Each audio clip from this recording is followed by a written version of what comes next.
She stood by the bedroom door, watching him fold his wedding suit into the worn suitcase. The scent of cologne drifted toward her, sharp and unfamiliar. When had he last worn cologne?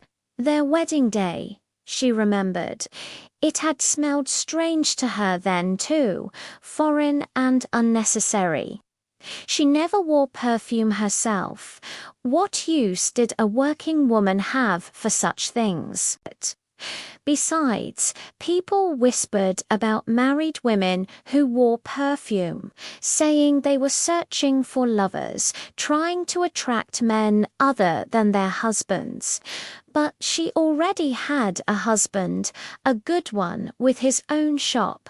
What more could any woman ask for?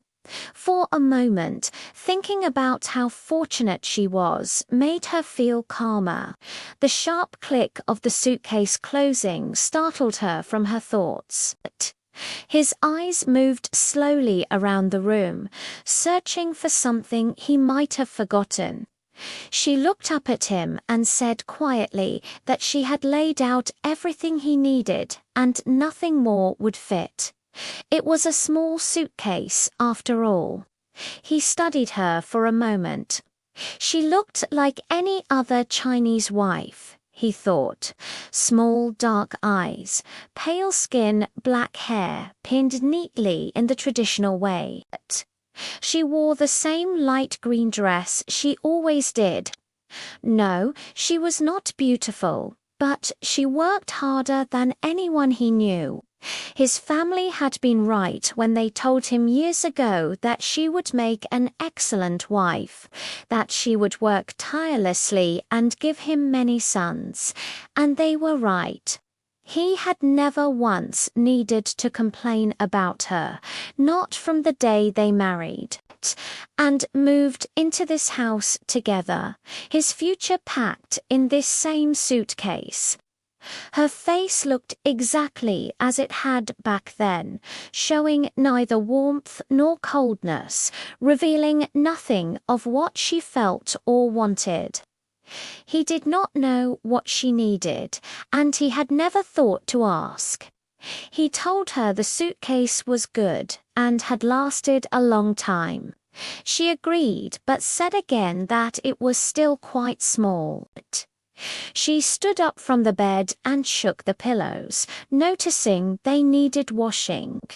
Yes, she thought, wash away all the dirt and dust of yesterday, wash away their whole married life together. Nothing would ever be the same after today. He said he did not have many things to pack and placed the suitcase on the floor, ready to leave. She looked at him, that cologne still filling her senses, making her stomach twist with fear. She needed to speak, needed to tell him what she was feeling. But she was a hard-working Chinese woman, and hard-working Chinese women were not supposed to have feelings. Her voice came out slowly, almost a whisper, asking if she was waiting for him there. He seemed confused for a moment before realizing she meant at the hotel. Yes, he supposed the ceremony would start soon. She picked up one of the pillows and began removing the cover, keeping her hands busy. The pillow did need washing. Inside, she wanted to grab him, shake him, scream until her voice gave out. She wanted to fall to her knees and beg him not to go, promise to be a better wife, promise to work twice as hard, to do the work of two women if that was what he needed. But she just stood there in silence, doing nothing, her face blank and empty. She asked if he would return in 2 days. He did not want to discuss feelings. She had never spoken of such things before, and he was relieved about that. But then again, it was not every day that a husband brought home a second wife. The new wife was only 20 years old and beautiful in the way that young, happy women are beautiful. She had bright blue eyes that sparkled when she smiled. He had only met her once before making his decision, but he remembered those eyes clearly. Bringing her into the family seemed wise. He would have 2 hard-working wives now, and though one was growing older and slower, the young one would be like a fresh flower blooming in their home. He picked up his suitcase and told her he would return in 2 days, perhaps sooner. She said she would take care of the shop and that when he returned with the new wife, she would have work ready for her.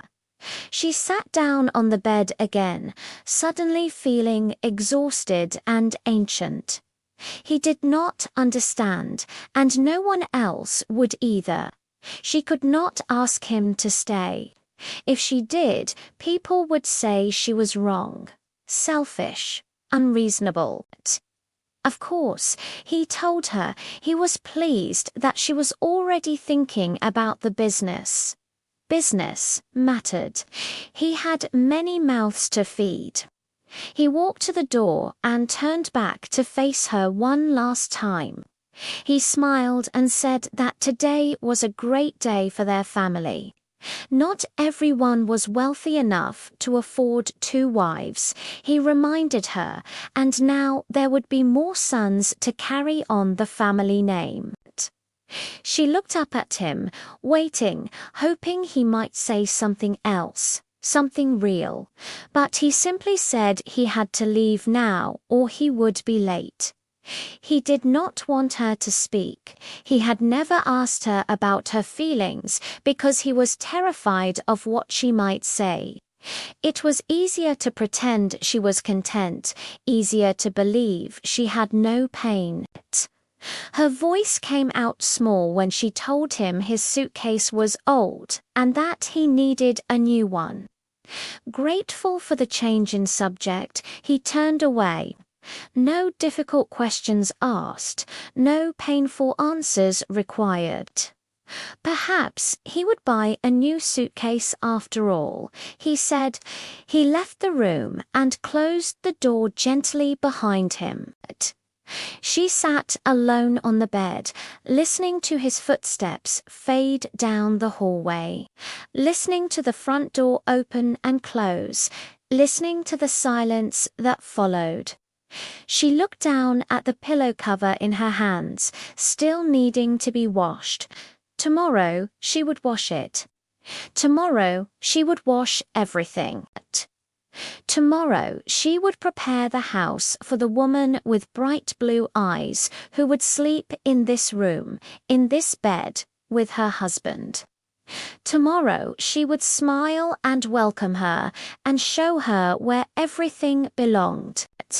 But today, just for this moment, she sat in the empty room that still smelled of his cologne, holding a pillow that needed washing, and allowed herself to feel the weight of everything she could never say.